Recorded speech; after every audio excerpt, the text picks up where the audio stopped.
We do have another event underway taking us out to Chicago as they're talking about an anti-violence initiative that's been underway for just a little bit. So let's head over there right now. I don't know, a week or 10 days ago, something like that. We charged someone with obstruction of justice regarding the UFC terror plot that was going to happen or that was being planned at the White House. We put up yesterday in our X account, or formerly known as Twitter account, that individual was detained. And I'll tell you that Doug De Podesta, the special agent in charge during that operation, to bring about that result. And that's because at the end of the day, we're focused on the work and focused on the mission, and we rise above the distractions. And that case would not have been brought here in Chicago without the work and the dedication of Doug De Podesta and his team. And that was just a few weeks ago. And as I said, I have a lunch scheduled with Doug for July 7th. I'll find out whether he's canceling or not, but I hope he doesn't, so we can do lunch together. So, we'll miss Doug, but again, things don't stop. It's the old expression: the king is dead, long live the king, right? So new leadership will come in, and that's just the way how things work. Okay. Thank you very much. Thank you.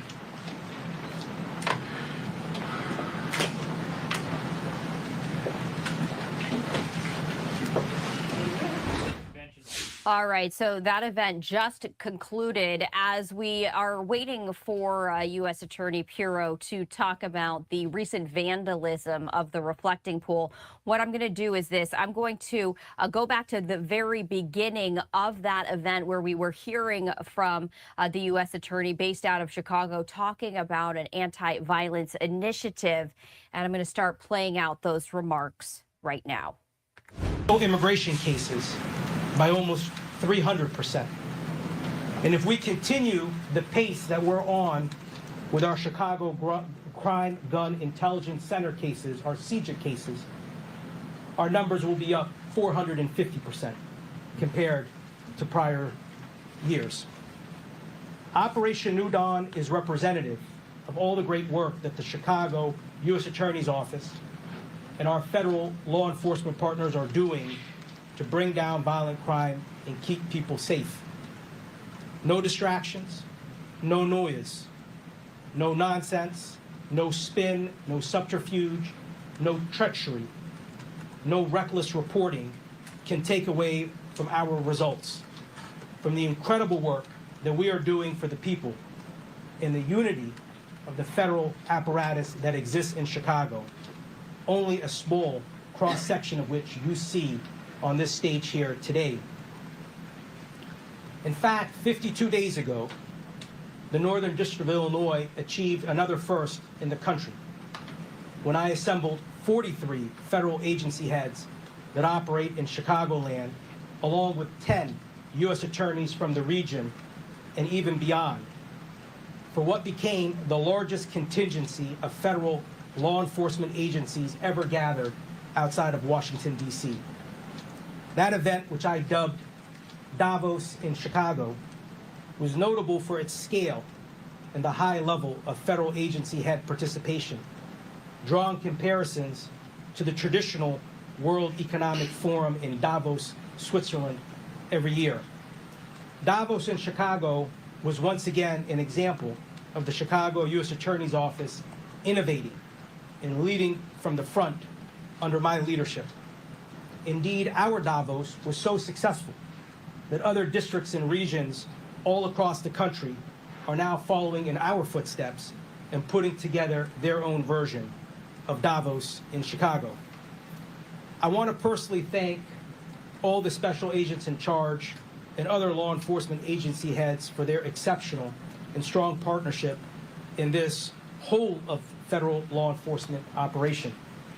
The leadership, resources, and energy that they brought to Operation New Dawn was truly outstanding. Those thanks are extended to Christopher Ammon, my great partner of ATF, Todd Smith of DEA, Doug De Podesta of the FBI, Matthew Scarpino of Homeland Security Investigations, Diego Grimaldo of the Great Lakes Regional Fugitive Task Force, Marta Gravala of IRS Criminal Investigation, Arturo Hernandez of NCIS, Marshal LaDon Reynolds of the U.S. Marshal Service, Nick Bucarelli of the U.S. Postal Inspection Service, and Mario Pinto of the Department of Health and Human Services, Office of Inspector General. The Chicago Police Department, and especially Superintendent Larry Snelling, also provided sustained support and assistance throughout Operation New Dawn. And I'd be remiss if I didn't say that we'll miss Superintendent Snelling and his strong support of federal law enforcement here in Chicago. I couldn't be prouder of the work of these law enforcement partners as well as our federal prosecutors, many of whom I personally hired over the last year plus and who came together and embraced Operation New Dawn.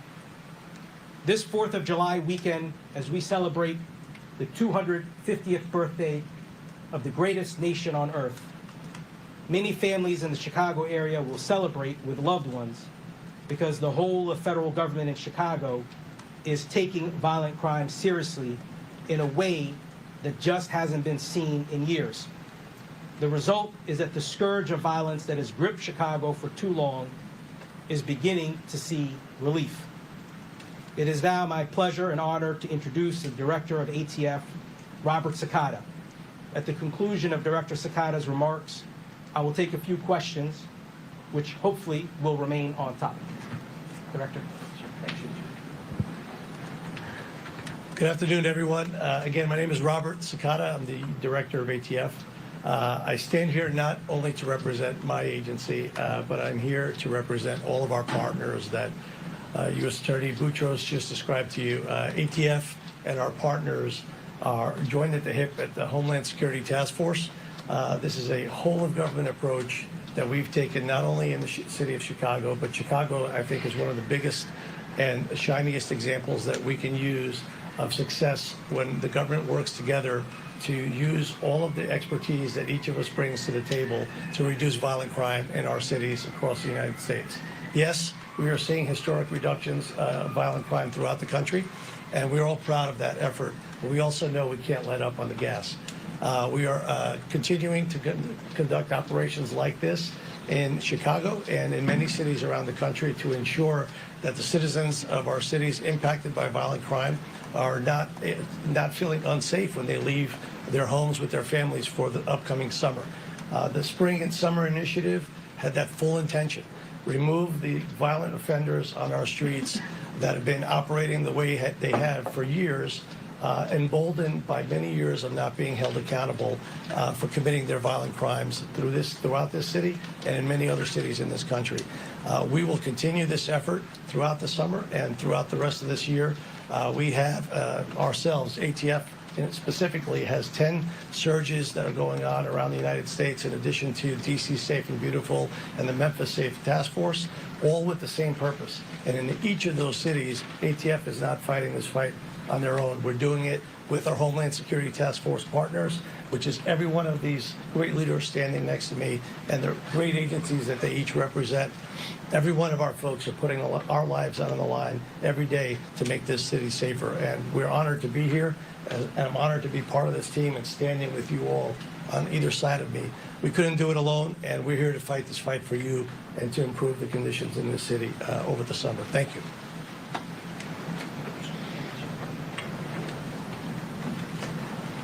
So I will take some questions, but I do have a request. An enormous amount of work went into this operation. An enormous amount. 179 defendants, over 140 cases, 305 fugitives, 24 children returned home. Out of respect for the people who did this work, the federal prosecutors and the agents and agencies who are represented here, I'd ask that you keep your comments focused on what we're here to talk about today, because God knows that the people of this district are interested very deeply on this topic. So let's see if you all can stay on cue and ask some questions about violence and the anti-violence work that we're doing and who can respect that request. So I'll take some questions and let's get started. Yes, sir. Sir, my name is Patrick Elwood. I'm with WGN TV. Can you take us inside the investigations here? Were these people already on your radar? Were they already under investigation? Were they wanted for bench warrants, et cetera? All right, so we did want to turn our attention to Attorney Pirro as she's giving an update on the reflecting pool vandalism. Let's listen in. Both of them part of the Superior Court Division of my office, along with Damon Hagan, who is the solicitor for the Department of Interior, and Deputy Chief David Lamond from the Department of Parks, from the Parks Police Department. Did I get every? Yeah. And today, I thought it was important to call this press conference because one of the most offensive images that I hold in my mind are the images of national monuments that are being defaced, roped, torn down, graffitied, and damaged by individuals. I have a vivid memory of this happening several years ago and over time, where our national monuments and statues are being torn down, and this is not the way of a civilized society. It is anarchy. And our nation has weathered moments of anarchy and chaos in the past, and individuals have made a decision, many of them, to destroy and to damage national monuments, not taking into account the fact that the rest of the nation considers these monuments important and necessary to our history. But this unchecked vandalism and civil disorder turns into criminal behavior, and that's why we're here today. They are an affront to the dignity of our shared history, and we will not allow our sacred monuments to be roped off, defaced, or diminished, or in any way impacted by disgruntled individuals who think that they, and not the rest of the nation, have the right to decide what should happen. These landmarks and monuments belong to all of us, and they must be protected for generations to come. And the president, when he came here in his executive order to make D.C. safe and beautiful, brought in a fresh injection of resources, both for my office and for all of law enforcement, to make D.C. safe. And the other part of that executive order was to make D.C. beautiful.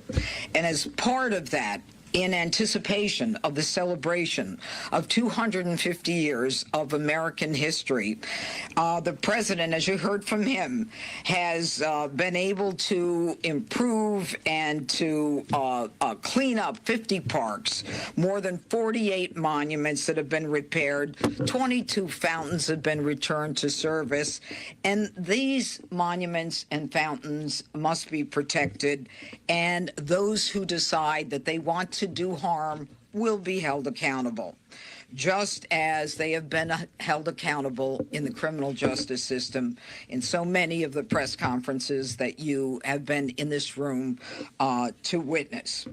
D.C. has experienced a renaissance like it has never experienced before in both safety and in beauty.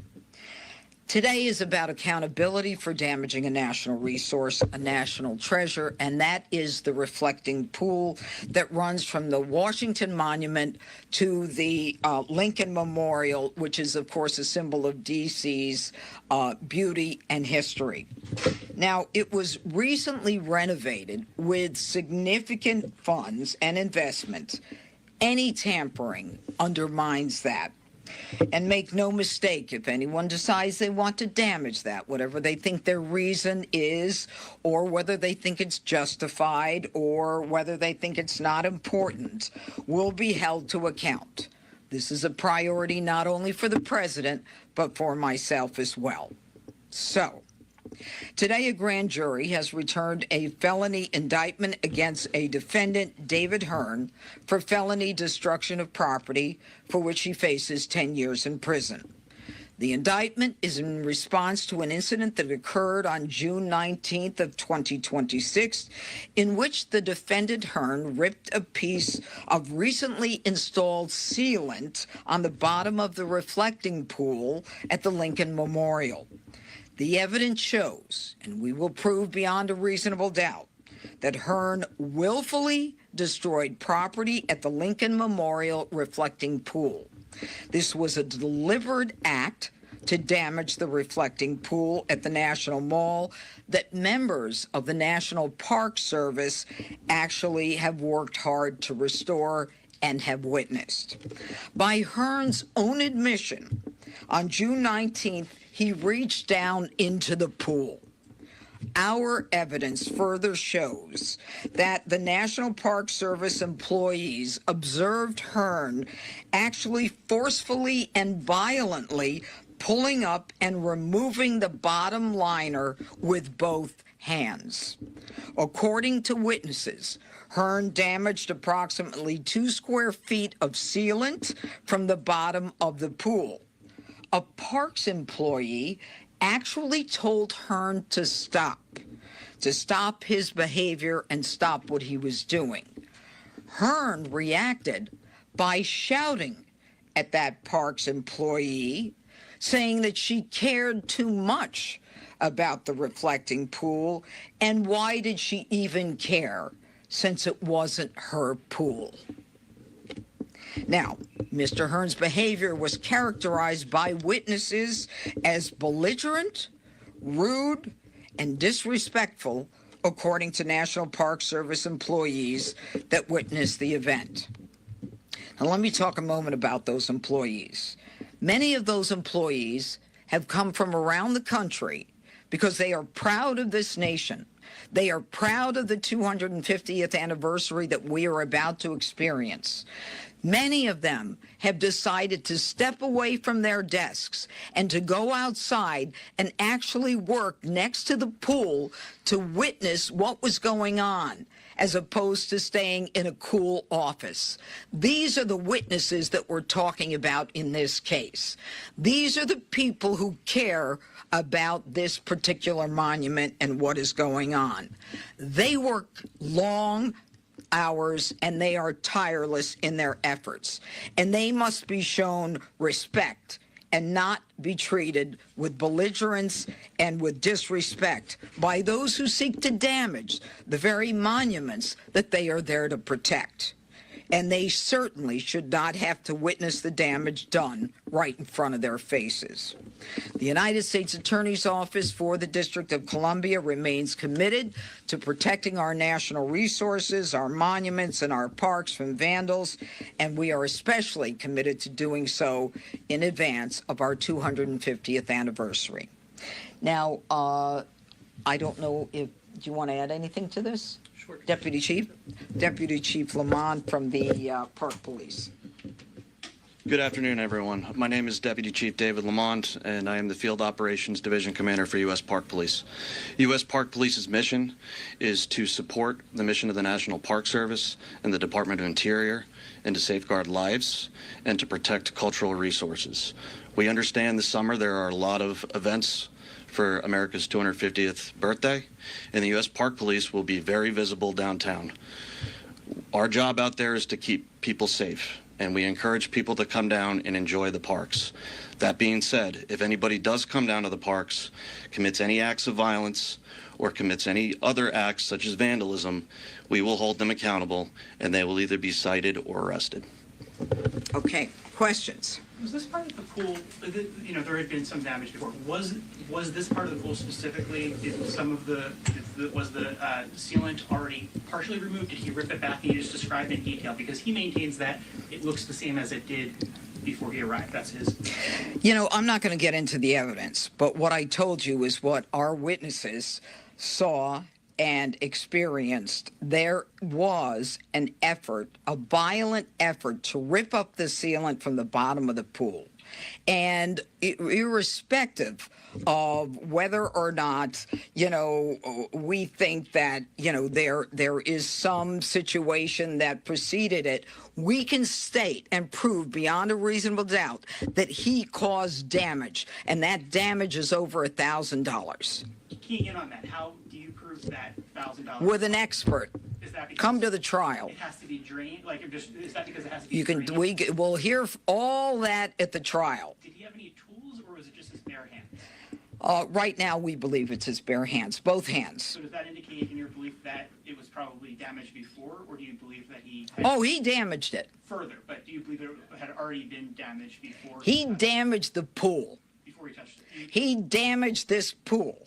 But there have been, all these videos, obviously. Well, good. I'm glad you've got that evidence. Come on in the grand jury. You can testify. Next. Thank you for your time today. You're Mr. welcome. Shapiro. The citation that Mr. Hearn received suggested that he would be charged with misdemeanors, but the president obviously called for this to be a felony charge here.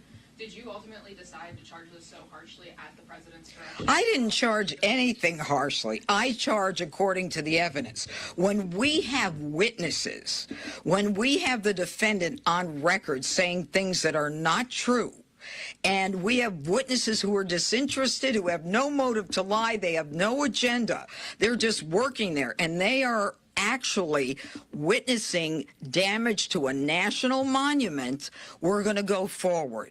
Now, my office reviews all citations.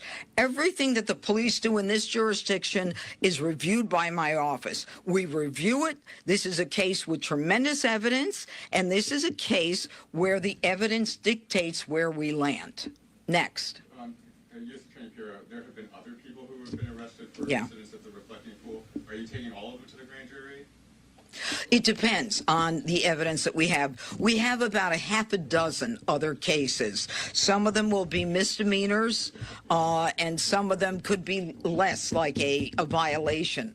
But we're reviewing every case based upon the evidence and reviewing all of the reports. And right now, it's about another half dozen misdemeanors. Yes, sir.